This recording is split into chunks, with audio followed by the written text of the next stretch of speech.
Good morning, everybody. Thank you so much for joining us this morning for our Alcohol Policy in Canada, a webinar series that explores the current state of alcohol policy, public health, and cancer prevention. This webinar series has been organized and presented by a collaboration between the Canadian Partnership Against Cancer, the Canadian Public Health Association, the Canadian Centre on Substance Use and Addictions, and the Canadian Cancer Society. My name is Anne-Marie Edwards, and I work as the Implementation Director of the Centre for Cancer Prevention and Support at the Canadian Cancer Society. I am honored to be your facilitator for today's session. As you may know, the COVID-19 pandemic response has brought about significant changes in many areas, including alcohol policies, consumption trends, and harms.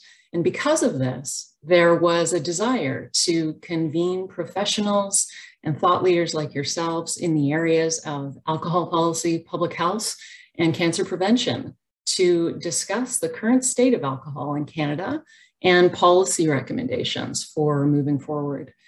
The purpose of this webinar series is to renew discussions concerning the regulation of alcohol consumption in Canada. Today's webinar is the first of 4 being offered this fall. This session will focus on alcohol and cancer. October 27th will discuss alcohol consumption, costs, and harms. November 3rd, we'll discuss public health communication approaches to alcohol. And finally, November 10th, we'll discuss alcohol policy actions.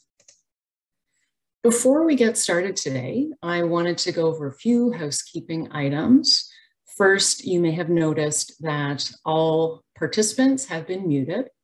So if you wouldn't mind, please using the Q&A feature that you see on your screen to ask questions at any time during the presentations. We have a moderator on hand, Bryce Barker, who will be organizing these for us.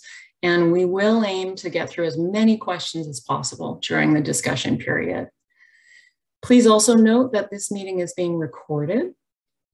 In terms of materials, the webinar recordings will be housed on CPHA's YouTube channel, and all registrants will receive an email notification when they become available. If you're experiencing technical difficulties at any time throughout today's webinar, including audio or not being able to see the slides, please either use the chat function or email webinars@cpha.ca. And if you're having issues hearing in Zoom, you might want to try hanging up and joining via phone. I also wanted to acknowledge the land I'm coming to you from today, which is the traditional territory of the Wendat, the Anishinaabe Nation, the Haudenosaunee Confederacy, the Mississaugas of Scugog, Hiawatha, and Alderville First Nations, also known today as Stouffville, Ontario, where I am honored to live and work from. And now I have the pleasure of introducing you to our first 2 speakers for today. Elizabeth Holmes is the Senior Manager of Health Policy with the Canadian Cancer Society's Cancer Information and Policy Department. She is a subject matter expert for the Canadian Cancer Society's prevention messaging and was a member of the knowledge translation team for the Canadian Population Attributable Risk of Cancer, also known as COMPARE study. Elizabeth has a Bachelor of Science from the University of Guelph and a Master's in Public Health from the University of Waterloo. And with Elizabeth, we have Benjamin Rempel. Benjamin is a senior analyst at the Canadian Partnership Against Cancer. Working closely with partners and stakeholders, he leads pan-Canadian healthy public policy initiatives for cancer prevention. Prior to the partnership, Benjamin served as a program manager at Public Health Ontario and the Ontario Public Health Association. He holds an undergraduate degree in health promotion and a master's in public health. Please join me in welcoming Benjamin and Elizabeth to the virtual stage. I will now stop sharing, so please unmute yourself and go ahead. So much. No problem. Thanks for your patience, everybody. Over to you, Benjamin and Elizabeth. All right, thank you. Thank you, Anne-Marie, for the introduction. Thanks for the technical support and patience, everyone. Good morning, Elizabeth here. Next slide. So for today's session, Ben and I will walk through what we know about alcohol and cancer, alcohol consumption and prevalence in Canada, what Canadians know about alcohol and cancer, our current understanding of alcohol and COVID-19, some policy action opportunities related to alcohol, and provide overviews of CPAC and CCS alcohol and cancer initiatives. Next slide. To set the scene, alcohol is classified as a Group 1 carcinogen or cancer-causing agent by the International Agency for Research on Cancer, or IARC, and it is estimated to be one of the top 3 causes of cancer deaths worldwide.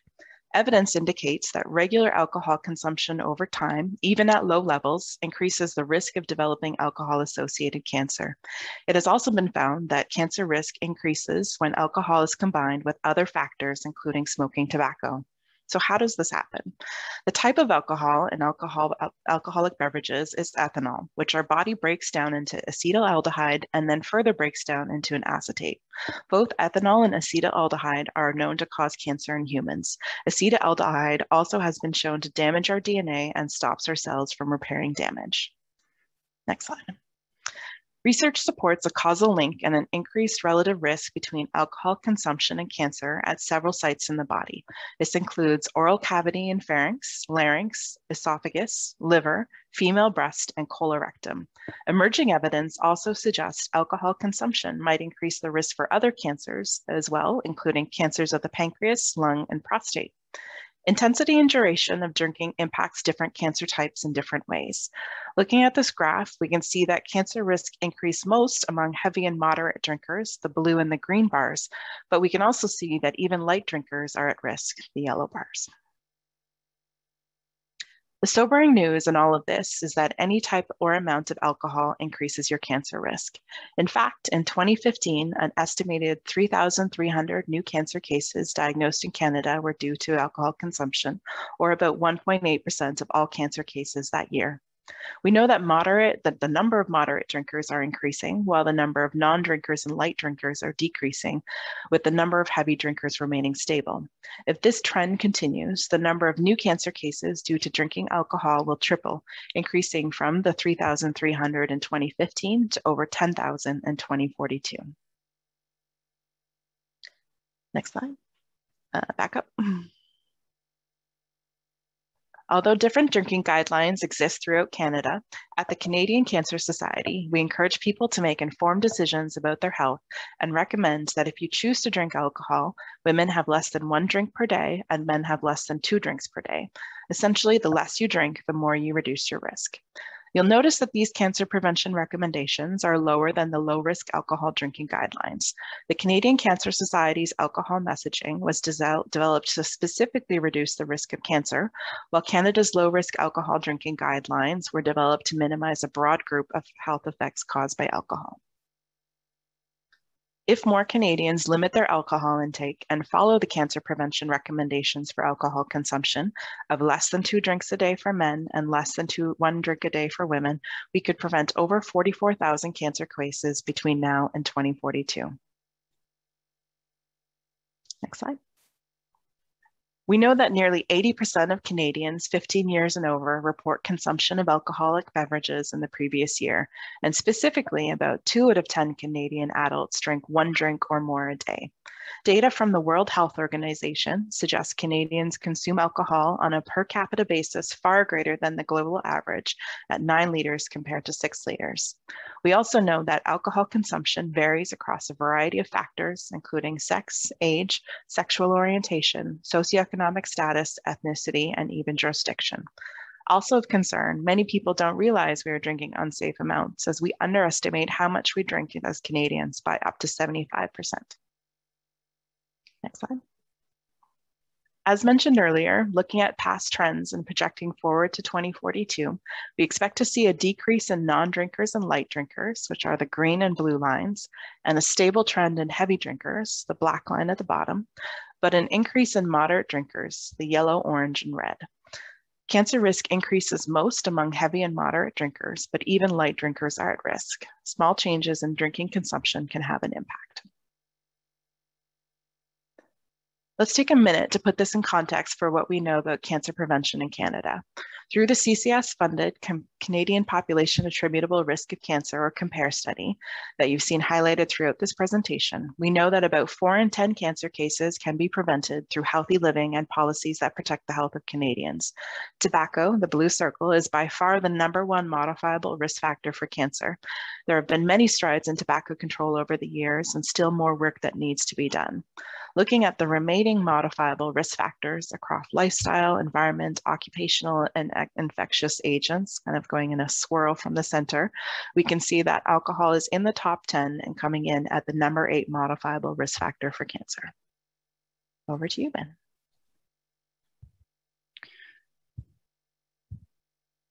Thanks very much, Elizabeth. Despite research and media attention, Canadians are generally unaware that alcohol is a carcinogen. A 2016 public opinion survey conducted in Quebec and Ontario found that less than a third of respondents were aware that increased consumption is associated with alcohol-related cancers. Heavy drinkers have been found to oppose alcohol policies, which limit access and availability, likely because it hinders the ability to purchase and consume. Research has demonstrated that when the public is informed that alcohol causes cancer, attitudes towards evidence-informed policies shift. For example, a study published in 2020 found that if participants were aware that alcohol caused cancer, they were more likely to support policies, including stronger controls of marketing, availability, and price. There are a lot of misconceptions about alcohol and health. Some studies have linked roughly a drink a day to a reduced risk of heart disease or other diseases. However, other research has found that drinking for health reasons is discouraged. Healthy eating, physical activity, and living smoke-free are more effective ways to improve health. Our relationship with alcohol shifted during the COVID-19 pandemic, resulting in changes in consumption patterns and trends, with an expected increase in both acute and chronic harms. Close to 1 in 5 Canadians said that their consumption of alcohol had increased because of the COVID-19 pandemic. Consumption wasn't the only thing to shift during COVID-19. Many policies loosened as the pandemic wore on. For example, some provinces, including Ontario, has expanded the hours of sale that alcohol can be purchased in restaurants and bars, and has permitted the delivery of alcoholic beverages. Curbside pickup of alcohol has been permitted in several provinces, including Saskatchewan, Quebec, New Brunswick, and others. North Vancouver permitted drinking of alcohol in certain parks, and in some jurisdictions, there has been a reduction in minimum pricing. It should be noted, however, that at the same time, efforts to reduce transmission of COVID-19 has brought changes that may have had a positive impact. For example, especially early in the pandemic, many provinces limited the hours of service at restaurants and bars and imposed limits to overall capacity. It is unclear at this time what effect such policy changes will have on cancer rates, but it is something researchers and policy advisors need to pay close attention to, as most Canadians continue to emerge from COVID-19 restrictions. Research outlines that pricing and taxation policies appear to have the greatest effect on consumption and harms, but it should be noted that each of these evidence-informed alcohol policy actions listed on the slide are important to pursue in any comprehensive approach to minimizing the harms caused by alcohol. In fact, the Canadian Alcohol Policy Evaluation Project argues that when implemented, these 11 domains can effectively contribute to the safe sale and reduction of harms of alcohol. When discussing policy implementation, it's important to consider that evidence isn't the only thing that changes policy. Much of the policy surrounding alcohol is shaped by social and political contexts. Still, there are numerous recommended policy actions federal, provincial, territorial, and municipal governments can take to minimize harms. For example, a municipality can utilize zoning bylaws to limit the number of outlets serving alcohol. This can include legislation around the types of venues and proximity to schools. A second example includes mandating health, nutrition, and safety messages on alcohol products. This information appears on nearly all other products sold for consumption except alcohol.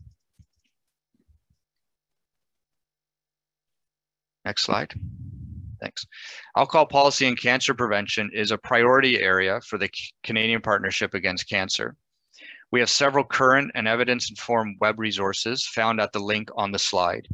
These resources include key statistics, health economic evidence, data on populations of interest, an overview of policy actions and related legislation, along with commentary on the influence COVID-19 has had on alcohol policies across Canada.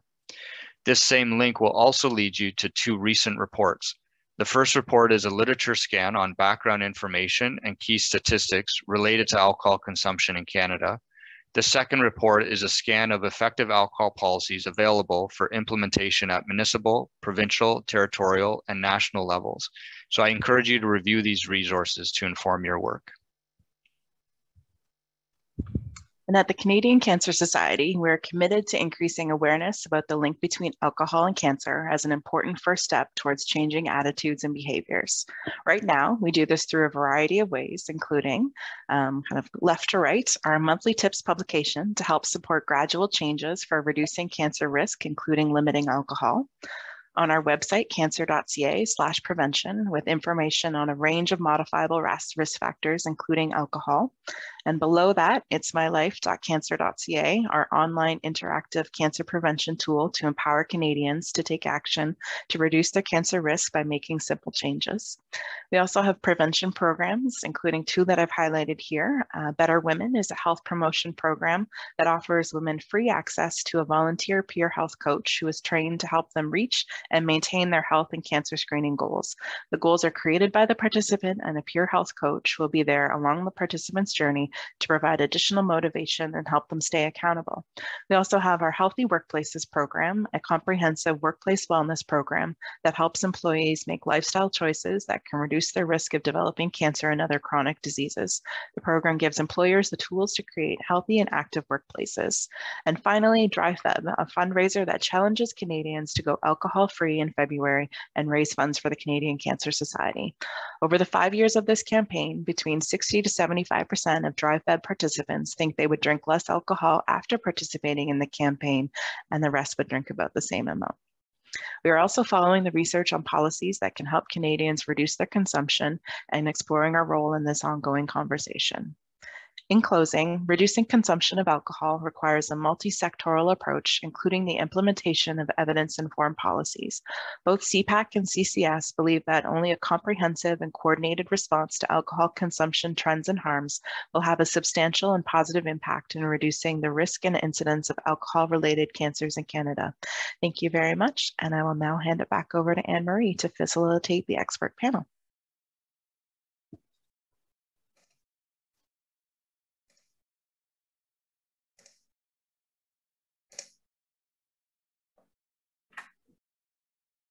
Thank you so much, Benjamin and Elizabeth. Can everybody see my slides? Yes. Okay, great. Thank you so much. That was a fantastic presentation. Thank you so much for sharing all of the latest statistics and evidence. We're now going to move into our expert panel discussion portion of the agenda. But first, I have the pleasure of introducing you to our two guest panel members.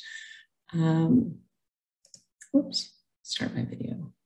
There we go. So first, Dr. Heather Bryant is an expert advisor to the Canadian Partnership Against Cancer, a clinical professor at the University of Calgary, and a leader in the development of cancer system performance reporting in Canada.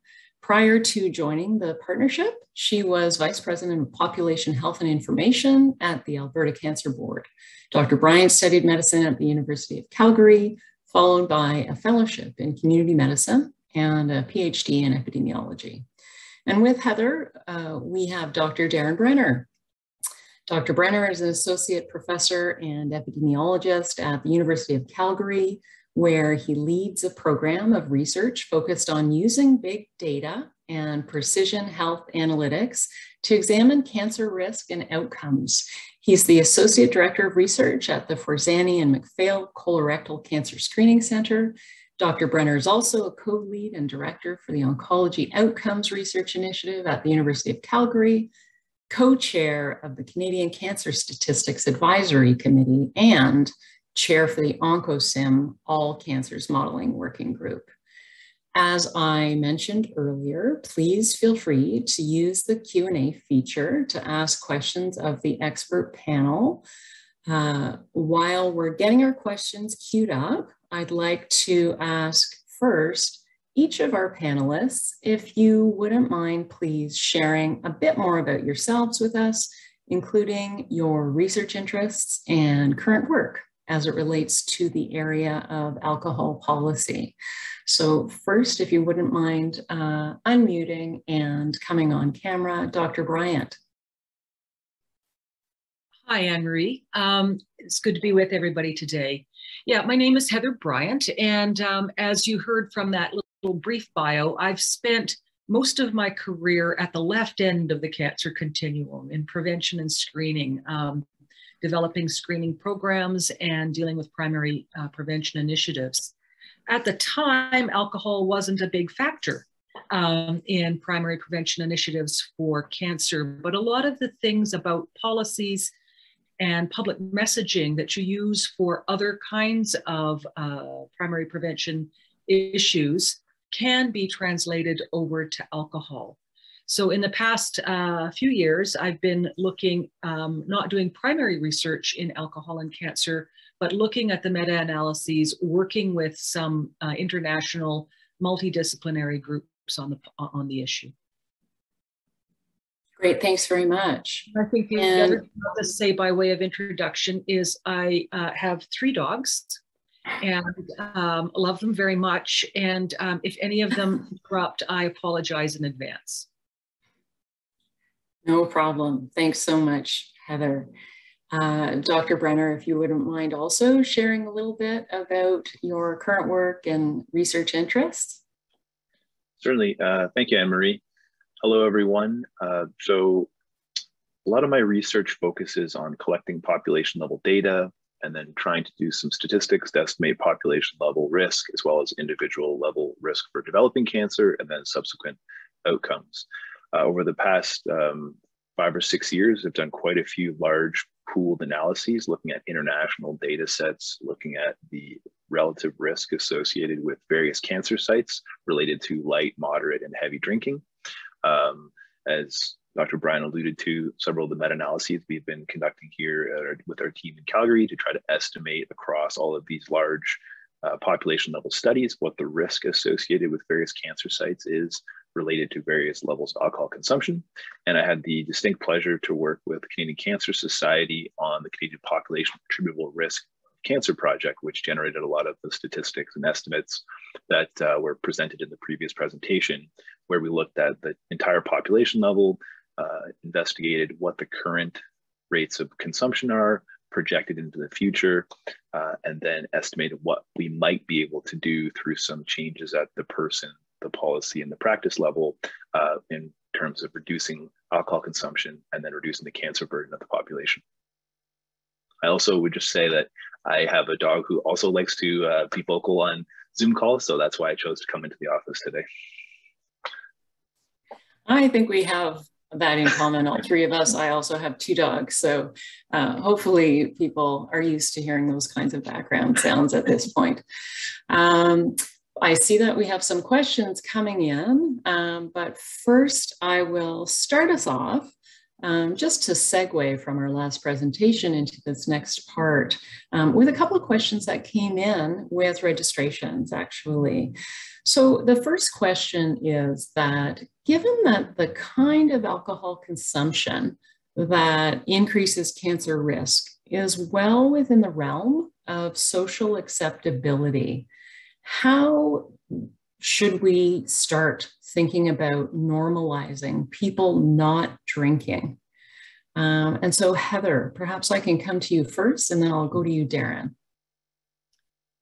Well, it's an interesting question, and I think I'm going to start a little bit behind some of the assumptions in the question before going on to the normalizing not drinking.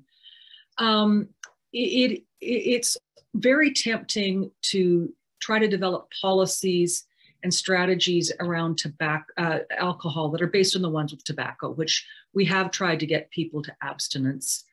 And I know that there are things said by the WCRF and other very well esteemed groups. I'm on their advisory board that say, you know, really even a small amount of alcohol can increase your risk.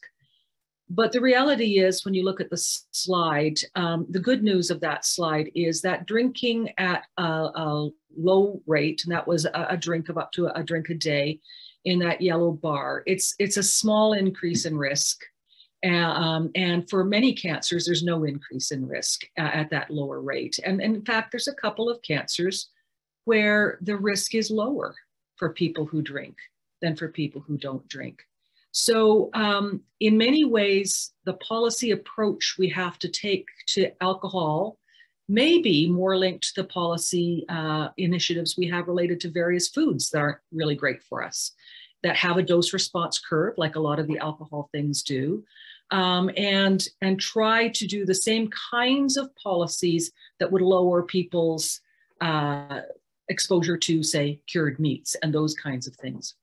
Having said that, normalizing non-drinking isn't a bad thing to do.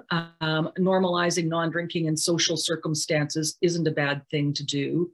There are a lot of ways that that can be done, and it can be, and it's similar to other things that we do in this realm, where we just start modeling behavior, where instead of having everybody with a glass of wine in their hand on movies and television and other places and at ads about here's having a good time, to make it clear that what they have in their hand isn't an alcoholic beverage.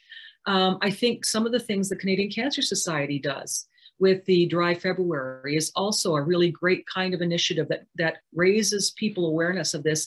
And it's actually been shown that people who can get through the month and don't drink through that month actually tend to change their alcohol behaviors downwards, even when the month is over. So some of those initiatives are helpful too.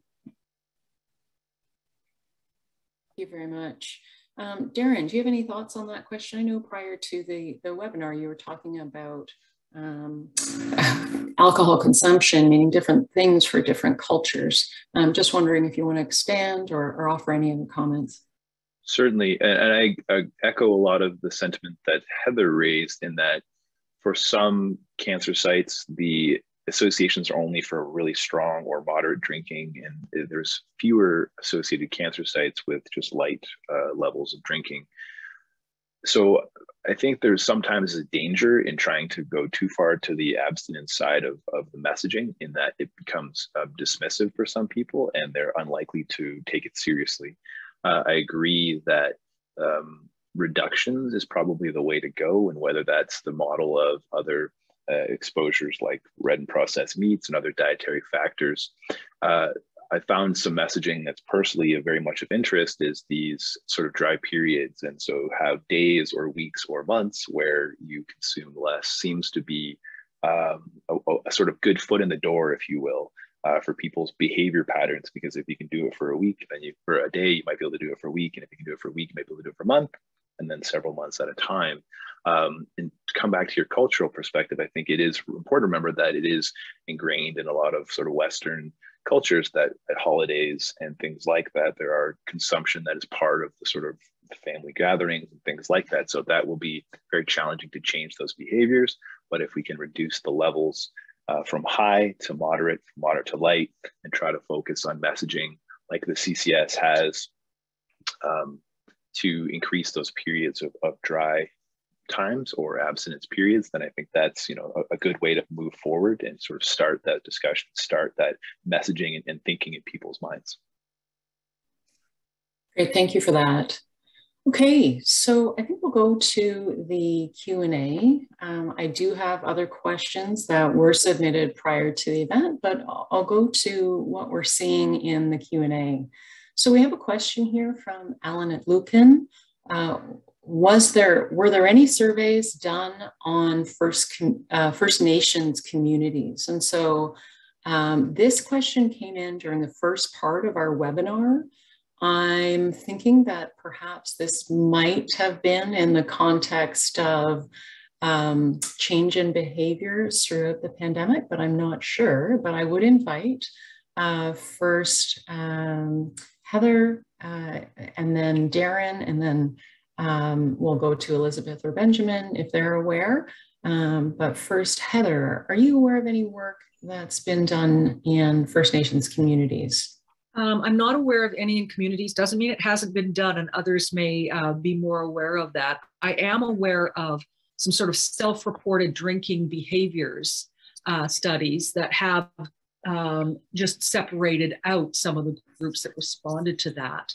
And have found, in fact, that people who identify themselves as being a First Nations Inuit Métis are more likely to be abstainers, but then also have the other alcohol behaviors. But I think in terms of community studies and how that manifests itself, there's still work to be done, but I'll toss that back to my co-presenters. Thanks so much. Darren, do you have any additional information in this area? So I would echo Heather's sentiments that there has been some work that's done amongst First Nation populations living off reserve. And that messaging was that there are a higher proportion of people who report complete abstinence of alcohol consumption, so they do not consume regularly. But in terms of studies or research done with populations living on reserve, I'm not aware of any. And that, again, doesn't mean they don't exist, just others may know better than myself. Okay, great, thank you. Elizabeth or Benjamin, if you're aware of any specific work that has been done or is in the progress of being done, perhaps you can just feel free to add it to the chat. That would be great. So I'll go to the next question that's been queued up for me. Let's see, there was a question about the most effective way to educate the public about the risk of alcohol. I think we've touched on that through some of the comments that both of you just made. So I'll go to the next one. And let's see, I'll come to you first, Heather, and then you, Darren. I wouldn't mind just adding on to the education approaches. We talked about wonderful. Thank you so much. But at that time, we were talking about abstinence. And how to make abstinence normal, which is different than educating people about the risks of alcohol. And there are approaches, and again, some of them are allied to what we're trying to do to get people to understand why some foods are better for them than other foods. And one of the things that they're looking at for foods is front of package labeling. And having the label not in the fine print on the side where you have to look at it right above that little bar code, but actually having on the front of the package the constituents of the food. And that clearly could be something that was also translated to alcohol as one of the food groups, to talk about even, and people aren't aware that amongst wine selections, there's widely variable percentages of alcohol in various wines. And if you had that and you had education about alcohol can have the following health risks, and cancer is listed as one of those health risks, that's a good way to educate at point of purchase. Thank you. Darren, any further thoughts on that before I move on? I would echo that thinking. One point I might raise, a few people have commented around sort of the impact of marketing and marketing practices. And one thing I've found effective in the past is trying to go to where people are targeted in marketing. And where is that these days? It's in social media with targeted ads around age-specific sort of algorithms behind the scenes. With our Compare project, we had a pretty remarkable social media campaign with the CCS. And I think that I actually had sort of colleagues and friends who noticed these information coming out to them through their Instagram for the first time ever and seeing these kinds of messaging. So I think sort of trying to focus on the places where the marketing is the strongest and where people are most likely to see these kind of information in these short, digestible pieces of information like social media will be a really important way to sort of get the messaging out as we go forward. Wonderful, thank you. Okay, so the next question that I will go to is about alcohol advertising regulations. And Heather, I'll come to you first, and then Darren. So the question is, I'm wondering if there are currently any restrictions when it comes to marketing alcohol, similar or at least close to tobacco marketing restrictions. So there's actually a great summary of this in the document that Ben referred to. There is a policy review that you can get on the CPAC site, and probably you can put the link to that in the chat, Ben, so people can pick it up. And it does actually a whole cross-Canada comparison of what the different policies are in a number of areas, and marketing and advertising being one of those. Overall, the general trend in marketing and advertising is to try to limit its reach to youth, not to limit its reach overall. And so there are regulations about making sure that the people in the ads look like they're of legal drinking age, not placing ads close to high schools and those sorts of things. But there's a good comparison of what's gone on in Canada. There are firmer regulations, and I think somebody's in the chat, that some other in European countries, they can be different. But in Canada, that's the basic trend. Okay, thanks. Darren, any further thoughts on that? Not much to add other than to say that in comparison to tobacco, it really focuses, more so on the legalities of what can and can't be shown in advertising, as opposed to being explicit about the health risks, which is the point that Heather raised previously. And the other thing I'll say is we have to remember that alcohol is a multifaceted health agent. And a lot of the advertising that goes on doesn't have anything to do with low-level use and cancer. It has to do with drinking and driving and not using it in pregnancy. There are some that say advertisers will use that to look like they're socially responsible. But I think, that's a different target audience than trying to discourage low-level chronic use. Great, thank you both. So I'm going to go to a question that came in again prior to the session that is somewhat related and looks at it, I think, from the industry side. So the question then is, what is the role and impact of the alcohol industry on alcohol-related discourse, alcohol policy, and cancer prevention? So Heather, wondering if we can come to you first for your thoughts. Well, as in any kind of federal regulations and so on, it's something where industry wants to be involved in them. And I know there's been some great exposés on how even the dairy industry has been involved in the construction of food guides and so on. I will say that in Canada, in the food guide that was most recently done, they were actually very, very firm about limiting industry's impact on the food guide itself. I think where industry probably has a bigger say and a bigger lobby is in looking at the actual policy implementation. And so if you're going to have a proposal, and one of the proposals to limit intake is taxation and pricing, it's going to be expected that any industry would be lobbying against that, but not to us health providers and us public health people. They're going to be lobbying to the legislators who would actually be influencing the law. Thank you. And Darren, any thoughts on the role and impact of the alcohol industry from this perspective? I suspect that they would want to try to be partners in positive messaging that would necessarily not follow the abstinence approach, if you will. So sort of keeping in line with what the current marketing guidelines are around sort of not showing heavy and prolonged consumption, not engaging in sort of excessive consumption, and still sort of keeping a positive messaging around potentially low levels of consumption.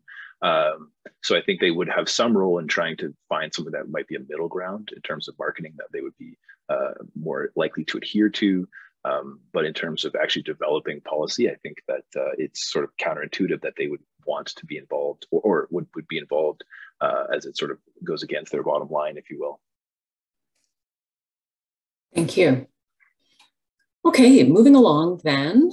The next question is related to public health approaches as it relates to reducing alcohol harm. So the question is, how do we do a better job of integrating cancer risk related to alcohol consumption and broader public health approaches to alcohol harm reduction? So I think this is more perhaps of a macro angle. Heather, I'll come to you first. Well, I think we've touched on some of this before. It's, you know, the biggest messages people have received about alcohol is about drinking and driving. And then a few years after that, about not drinking during pregnancy. Both of the one is completely episodic. You know, you're just trying to unlink drinking from another behavior, and another is very time limited. And so it is difficult to then say, well, this one's about all day, every day, and what we should all think about. It's a different kind of messaging, and they don't link that well. So you do need to educate the public in sort of general kinds of outlines. And there's, you know, the food guide has some documents, CCS has some documents that do that in terms of the low level risk. But again, looking at things like, can we model this on some of the health messages we're giving? Can we link it up in that way for food, or the food messages we're giving? Can we link it up in that way? Front of package labeling, that sort of thing. Are there ways of getting that information linked out in a positive way that raises the idea of it's also a low level risk thing? It's not just about uncoupling alcohol from a phase of life or an activity. Thank you. Darren, would you like to add anything to that? Yeah, one of the pieces from the sort of low risk drinking guidelines is trying to prolong the start or onset of regular drinking. And so I think one of the other ways we could try to focus on is sort of a generational shift in attitude. In the presentation, Benjamin mentioned that only 1 in 3 are aware of the risks of regular consumption and increased cancer risk. If we can focus on populations at younger ages, again, sort of thinking about using the example that Heather mentioned of drinking and driving and pregnancy, then sort of starting younger with social media, where we know younger populations are heavily engaged in technology, sort of use those approaches to have sort of short snippets that sort of stick with them, almost jingle-like, of the impact of cancer or of alcohol consumption on cancer, really educate at an early age through those media that they're heavily engaged in on a regular basis, and hopefully that carries forward. Thank you. Okay, great. Then moving along from a population health perspective, we're moving into a question about the role that primary care might be able to play. So Heather, I'll come to you first. The question is from David Brown, and he says, the view seems to be that as long as one doesn't become an alcoholic, drinking is non-problematic. Risky drinking seems to be heavily framed exclusively through an addiction lens. Any thoughts on how to address this significant barrier to health promotion in Canada's primary care? It's a really good question. And I'm going to start with what sounds like a bit of a flippant comment, but I'm a physician too. And so, you know, what we've always said is physicians define problematic drinking as anybody who drinks more than you do. But if they drink about the same amount, it's not seen to be problematic. And the reality is, in terms of just getting above the low level drinking levels, people of higher SES are much more likely to be drinking at those higher levels than people of lower income and people of higher education as well. And so it's probably a matter of price. People with higher incomes are able to have a glass of wine or two at dinner. And so that kind of high risk use is actually something that's more in the population that physicians tend to inhabit. So I think there has to be an awareness that it's, and your point is a very good one. It's not about just as long as people aren't addicted, they're okay. It really is getting into the level of, you know, perhaps even the amount you drink is something you should look at a little bit if you're looking at cancer risk. And that's a more difficult thing to get to. Thanks for that insight. Darren, anything to add on that question? Yeah, that's an excellent point in terms of sort of their own self-perceptions of risk and consumption. With the Compare project, one thing we did was we tried to come up with sort of short snippets of information that could sit in some of the waiting rooms for physician's office that sort of takes a bit of the messaging onus off the physician themselves and just sort of refer to. The CCS has other materials that can be provided at in sort of primary care centers, but I think it's part of educating the physicians as well to the risks, and then providing them sort of with the short follow-up materials that they can provide to the patients. It takes a bit of the work off themselves just to say, here's some information you might want to consider going forward. Thank you. Okay, this next question is about interpretation of the guidelines. So let's see, when the study recommends less than 1 drink a day, does that mean more like 7 drinks a week? In that if somebody drinks much more on a weekend and not drink at all during the week, it would have the same result. Sorry for perhaps the confusing wording. So Heather, maybe you can clarify the interpretation of this for us. Well, hey, no, because the way the data comes in, it's almost all of the data on alcohol and cancer comes from self-report studies. And I know one of the things that was said in the earlier talk is, we know that Canadians drink more than they say they do. And we know that by comparing surveys with disappearance studies of alcohol, and we're assuming they aren't all dumping it down the kitchen sink. So that alcohol is going somewhere. So we know that people underreport. You have to understand that that means that the people who are in these studies probably also underreported their alcohol, which is kind of good news, because it means that if that's the case, the people who would self-report 1 drink, but are really drinking 2 drinks, the risk that you're seeing with 1 drink really came with 2 drinks. So it gets very tangled. Most of these studies don't do a day by day. They just ask you either a recent day, what was it like, or they ask you on average. So we just really don't have the precision that we need to be able to answer that question exactly. I would say, you know, drinking heavily on the weekend is more likely to cause other issues, perhaps. It's probably more likely to cause the liver issues and other things and errors in judgment that might happen. So it's not the ideal thing compared to stringing it out, but we really don't know that for cancer. And having said that, I'll just mention the document again on alcohol policy and cancer in Canada. It actually has some information in there on what we need for more monitoring and reporting on alcohol use if we're going to get to the bottom of this. And I think that's something that those of us that are in public health should really be turning our attention to a little bit. Thank you. Darren, anything to add? I would corroborate the causal effect of excess drinking on improper judgment. As a 22-year-old version of myself would at least agree with that, Heather. So in terms of that specific question, can you average it out? Well, as Heather alluded, a lot of the epidemiologic questionnaires that are used in the studies where the risk or the evidence base comes from do in fact do that. They ask on an average week, how many drinks have you had? And so it kind of averages itself out. And despite the sort of inherent measurement issues and errors collection, we still see these residual effects. So despite the fact that we're doing it with an imprecise set of tools, the effects still show up. For some of the low risk guidelines, there is a recommendation if it's 3 drinks a day for men, you shouldn't go past 4 on a special occasion. So there is some sort of, you know, leeway a little bit to hoop it up a little bit sometimes, but the recommendation still is that it doesn't average itself out if there's one day of binge consumption and periods of episodic dryness. Thank you for sharing. Moving along then, the next question is about what to do when people have a family history of cancers linked to alcohol consumption.